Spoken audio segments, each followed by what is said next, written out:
Hello everyone, Jessica here, and I'm back with another process video for you. I'm super excited today to be bringing you my first process video with the Paper Issues design team, and we're going to be doing a challenge today called Pack Your Bags, where you choose from a list of ingredients, if you will, and you have to choose 5 things. So I've chosen the colors green and blue, and some banners. I'm going to use some twine, and I'm actually going to feature quite a few of these elements. So you'll see them come into play here. And I've already got my cut file here. It's a free cut file saying, oh, the places you'll go. And you can get that free on the Paper Issues store. And I can link that down below for you. And I'm using papers from this Simple Stories Safe Travels collection, which I absolutely love, and that was featured in the store as well.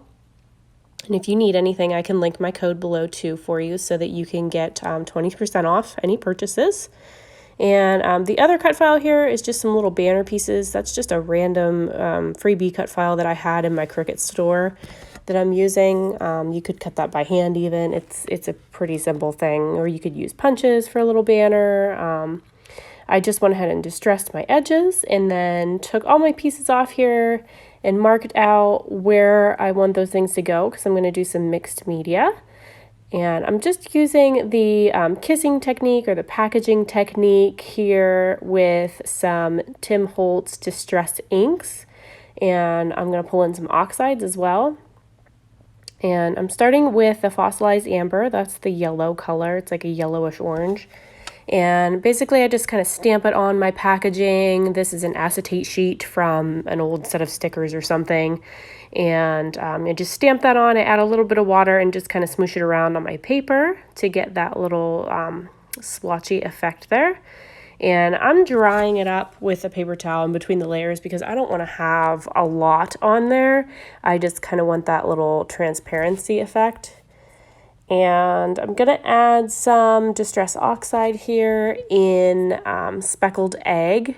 The oxides are not transparent like the ink is. You can't see through them. They're a lot chalkier when they dry. Just a little bit different effect to them. I'm spraying them on my packaging as well, and I'm using just the top of a box is what I use, just so that I don't get that spray all over my work area. The yellow one again was Fossilized Amber, then I went in with chipped Sapphire, and then Speckled Egg, and that Distress Oxide I just used was also chipped Sapphire. I'm going to go ahead and add some speckles in there as well, just for some added effect, because, you know, I have to have speckles on everything.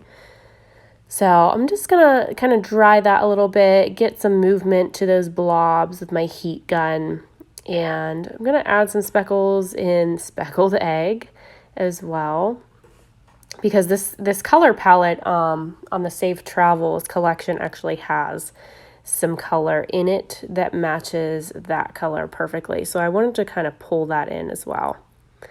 I'm going to go ahead and use this stencil by Vicki Boutin, and I'm going to use this texture paste, and it's a Nuvo texture paste, and I'll link the color below for you too because I can't remember offhand what it was called. I know I showed it a little bit ago, but I can't remember. This one, it's like got a nice bluish hue to it, but it's super sparkly and pretty, and I absolutely love it. I use it a lot on my layouts. And what I'm going to do is I don't want to waste all this extra on the template or the stencil, so I'm going to spritz it with water, and I'm just going to kind of smoosh it down on my layout, and then it's going to give me that kind of masking technique along with the stenciled effect. So I'm kind of utilizing that a little bit more. Just kind of drying that up. You can see the shimmer there. I'm just going to use that heat tool. And then I'm going to add some white gesso. I'm going to water it down a little bit and put some speckles in there just to break up all of those dark blues. And you'll see me clean this up, and then I actually get it back out here in a second because I decide that I want to do some speckles on my my blue part as well, all around that title, because I think it's going to just add a little something extra to this page, and I love my speckles. So here I just go in and just kind of finish this off by just flicking my paintbrush on there. I just kind of put a little blob of the gesso, it's white gesso, and then add a little bit of water to it, kind of mix it together just to give it a little bit of a liquid texture to it so that you can actually splatter it on there. Because if you try to do it straight as just the straight gesso, it's too thick and you can't really splatter it. So just adhering that piece down. You can see where I did distress both of those edges, just to give it just a little something extra there. I didn't want to do any border punches or anything because I like the stripes in this paper, so I didn't want to break it up too much. I just wanted to give it a little something extra on that edge. So I just kind of cut a little strip out of it, distress the edge, and then piece them together for the big part. So here I'm just gonna kind of doodle a little bit on my banner. Again, it just kind of gives it a little something extra, a little added appeal to it. Just doodling around all my edges. I could have actually done a lot more with this. I had some other ideas of what I wanted to do with the banner, but in the end, I just decided to keep it simple because I don't add too many pink things from the collection into this layout, so I wanted to keep this piece simple and not make it the focal point of my layout. I wanted to be able to still focus on my picture and my title. So here you can see me pulling in different parts of the collection. I'm going to add some of these cute little brad stickers, and I need to add a car because that's part of the ingredients. So I'm going to go in and add a little car to it. You can see this car on the sticker sheet, which I just pulled away. And I love this little camera. I'm going to scoot that guy right in there. And you can see on the left, I have this cute little sun and this arrow. It's actually from a different collection. I'm trying to do some stash busting, so these were just laying on my desk, and I thought that they would match perfectly with this layout, so I'm going to incorporate those. Added a little sticker there with a camera for some journaling. I'm going to do that at the very end. That way I don't smudge it or anything. Just kind of looking for some other elements to add in here. I like this little tag, so I'm going to put that right there beside my photo.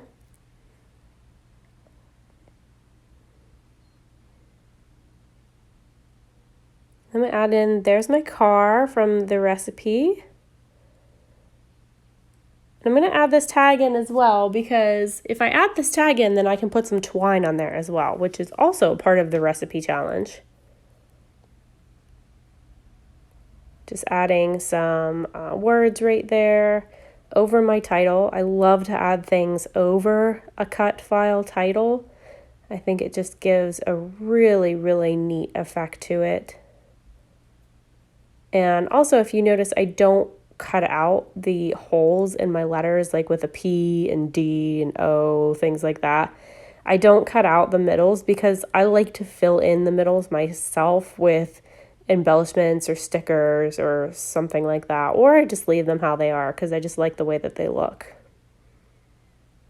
So there's my twine, added that in as part of the recipe challenge. Just kind of going through and finishing up, adding some more embellishments and stickers. You can see all that lovely mixed media on the page has dried now. So that's how it's gonna stay.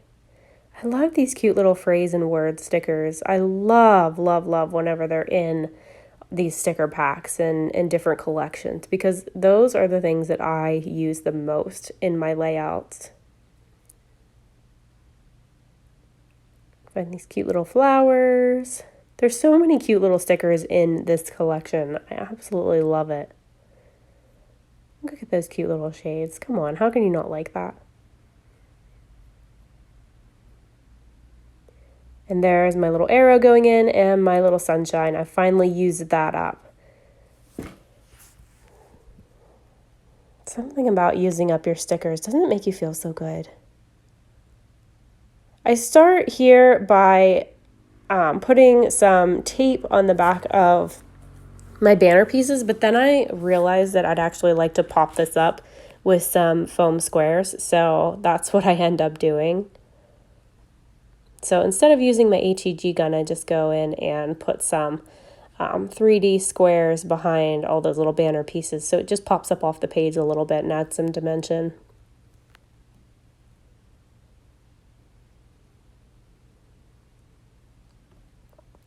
So just sticking that down.